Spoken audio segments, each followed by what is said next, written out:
Hey everybody, how y'all doing? Are you okay? In your neck of When we dry them up, too cold. Now go too deep, you know. Yeah, you have to watch Joe, you know. Our troops, see that? Apple cider vinegar and our troops. Come up right, make them get saturated in the gravy and all of that.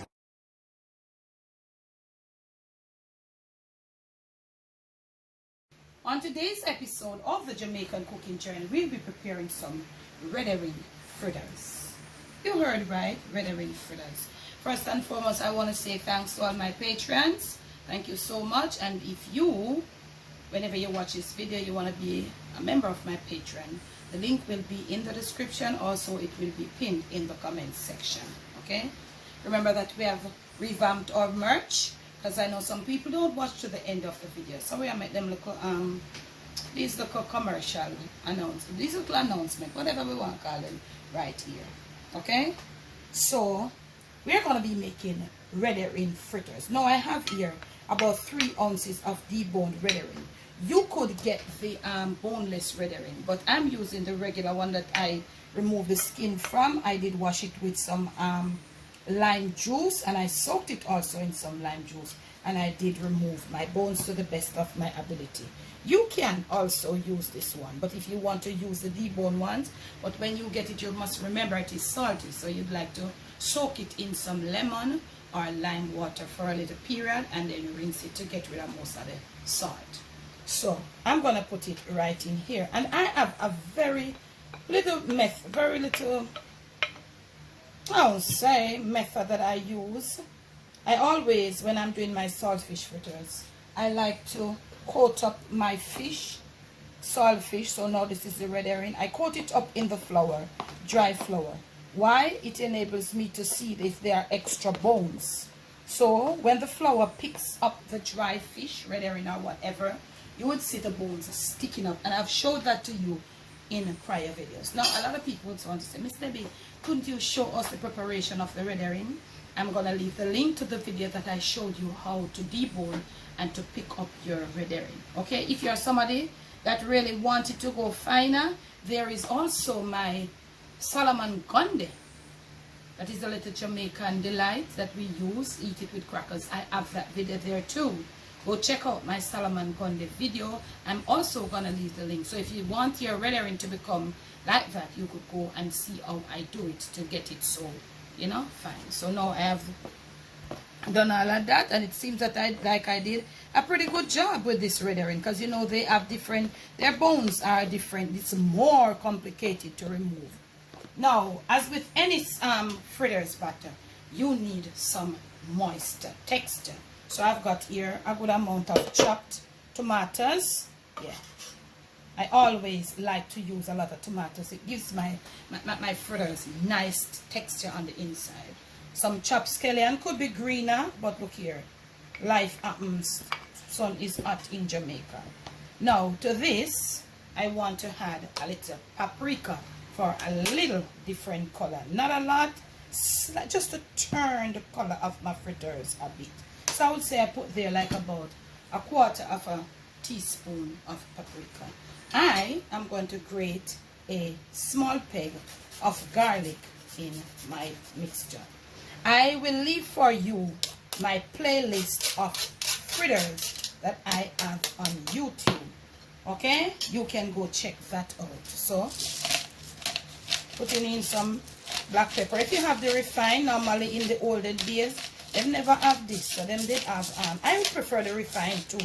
But I don't have the refined right now. But in any fritters batter, a taste of black pepper is always, or the taste of black pepper is always a plus. Okay?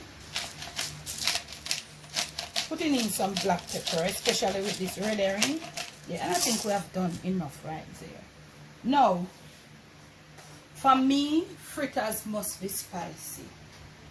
I have a family that they don't like a lot of heat. I do like a lot of, especially in this red herring fritters. I think it should be spicy. So what I'm gonna do, and you can look at what I'm doing. If you're somebody like that, that has somebody in your family you know, that doesn't like a lot to eat. What you could do, you could put some green ones for flavoring and also some of the yellow ones for eat. So what I'm going to do, I'm going to show you how I do my thing. You can put on your gloves, but look here now. You can do it this way too. I'm going to do some of this. I eat, you know, so I'm going to do it real fine and get it into the fritters mix. This won't give it a lot of eat, just like a Scotch bonnet smell and something in it. So you can do it like this. And it seems like it's too rough. You get my girl? You smell it already. So what I'm going to do, I'm going to put this small amount in there. And I'm going to fry one set of fritters. And when that is through, I'll add extra heat. That will be mine. So what you can do, if you have a family that some people can take the heat and some can't, you can fry one set with a little heat. And then when you're going to do the next set, you just add your extra Scotch bonnet pepper and a little of your seeds. I like a little of the seasoning. I like my fritters spicy, especially this red herring fritter. So we're putting that in there. We're not going to work on, you can say it rampant. Now we're going to give this a thorough mix. Did I mention that I add about 2 cups of flour in here? And this is for the people, you have some people, they really love measurements. So I thought I had about 2 cups of flour. I would say about 3 ounces of deboned red herring. And I also would say I use 2 medium or, you know, medium tomatoes. Chop, you saw the amount of little pepper that I use and the amount of little paprika and stuff. Now I'm going to be using some water. I might use probably about a half a cup to put this fritters mixture together. And whilst I do this, I just want to talk. I want you all to tell me in the comment section, have you ever tried red herring fritters? Okay. If you want your fritters, if you're the person that likes your fritters on the soft and fluffy path, you could add an egg. If you're not that person, so you'd put your water a little at a time as if you're doing dumpling. I'll show you how your fritters batter, the consistency that you want it. So I'm saying that if you like your fritters soft and fluffy, you could add an egg to this mixture. Okay, if you like it crispy like me, you just leave the egg out. So what I've done there, I think I've added a cup of water. This is just for the people that love measurements. Some people, they do love measurements. So I think I'm at that point. I'm gonna just make sure I have everybody all combined and all of that, and it is looking really good, and I know it smells good. Now, salt perfection. You must taste for your salt perfection, because I didn't add any salt. So now at this point, you want to give it a little beat. You don't want it too runny, and you don't want it too stiff. That's what I say. So when you come here, you want to give it a beat, you know. As with all of my fritters batter or all of my fritters videos, I always show you. I always give you the look of the drop.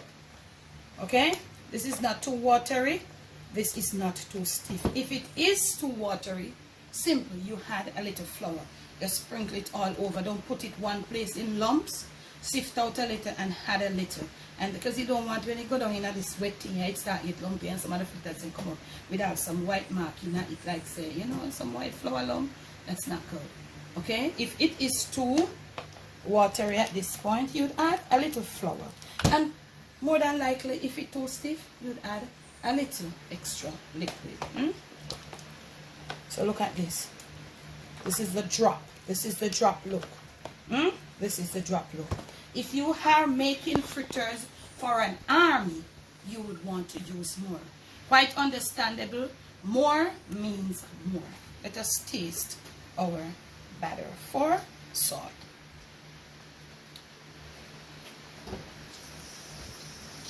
We can take a pinch of salt. Let me tell you something. People argue. I think somebody argued. I didn't know them could have put salt in a fritters. Let me tell you. When you're, you know, getting the salt out of your pickled fish, sometimes you go and too much of the salt comes out. So you won't know until you put everything together. The flour is gonna be there, the seasonings and everything where you're gonna add the water. So at this point, it makes sense to taste. So when you hear people talk about, I know so then could I put salt in our fritters? Oh yes, because you have taken out more than the amount of salt out of your fish. So we're gonna put a little, not a lot. Learn, I don't know, is that a measurement? I don't think so. A dash or two of salt, that's the measurement, a dash or two. I don't have to taste again, I think I am there. Now you see it has this little light color. This is a paprika. Remember, normally when you go and look at my other videos, especially the saltfish fritters, you see it's white. This is a paprika that gives it this color. There you go with the drop again. This is the drop, crispy and nice. Now if you want it to be a little brighter, you could add a little more paprika. It's up to you. Do you. So we're gonna go right on over here and we're gonna preheat. We're gonna leave our skillet to be preheated. We're gonna fry them on, I would say, shallow fat frying, not deep fat frying. We're gonna leave our skillet to get all dried out. We're gonna come back when our oil is preheated and we're gonna drop them. Oh, let's test the olden way, old time way. We now have a thermometer. We are ready. So this is how we test our oil back then, and we're still doing it right now. Cause so take up our. So you drop it to your size that you want. Okay, drop it to your size. Thin. I want them crispy. If you want them thick, you can go ahead and drop them thicker. I want them flat and crispy. So you can drop them. This is all about you. It's all up to you.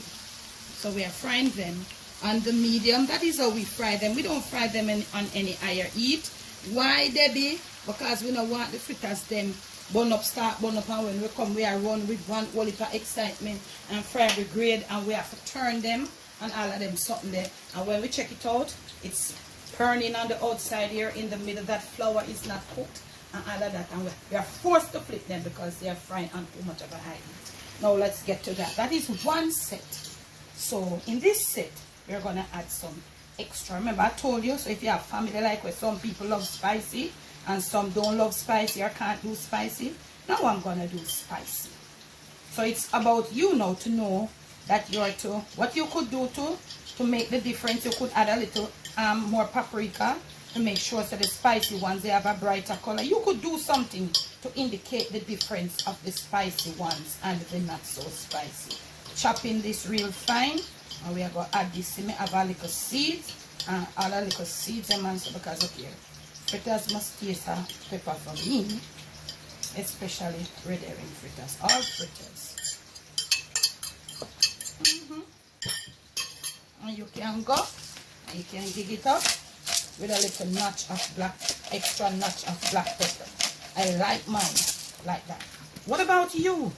So you know this is the next batch, spicy, and I say you can add a little extra paprika. They will come out with a little, you know, darker color, different color, that you can know the difference. Okay, so look at what's over here. Let us do something. Right over here, they're frying. They must fry. They're thin, frying crispy. You see them start get crispy already. Yeah, that's how we're gonna fry them. We're having thunder on the outside, so this is how we're gonna fry them. When they're ready to flip, we will return. Look at me, we're returning. Maybe not all because we dropped some ahead of time. Remember that you put in some paprika. So these here, you want to turn them away from you. Perfect color. You monitor. If your heat is too high, you can always lower your flame. Okay? Turning like this. So you try to break them off, as you cannot handle yourself if you're just new in the kitchen. Look at these. Perfect with that. You know, you don't want too much of a high heat, so you can just do this. Never normally nice to stick them, but sometimes we got to. Perfect color. You don't. If you want them to go brown, then you can do it. So this is where we are. When we are finished with this batch, we'll come back and show you. Perfect heat, perfect mixture, perfect color. Shoot them up camera, girl. Perfect color. Nice, thin. This flour mixture is properly cooked. Like a they call that pizza there, like a thin crust pizza. You don't want it thick and bugger because, well, if you want to do it that way, do it that way. But mind you, you might be eating some uncooked flour. We're ready for removing. Thin, crispy, and you shake the excess grease. Don't drain on the paper towel, they will become soft. If you want to have them crispy, avoid draining on the paper towel. We're going to remove these, and let me tell you, family, you need to try and let me know. The red herring flavor is just different from saltfish fritters. I'll do the rest, and when I'm through, I'll come back and then I'll present.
From my kitchen to yours, from my Jamaican kitchen to your family table, to your palate, and most of all to your stomach, it is our very own red herring fritters done in my kitchen.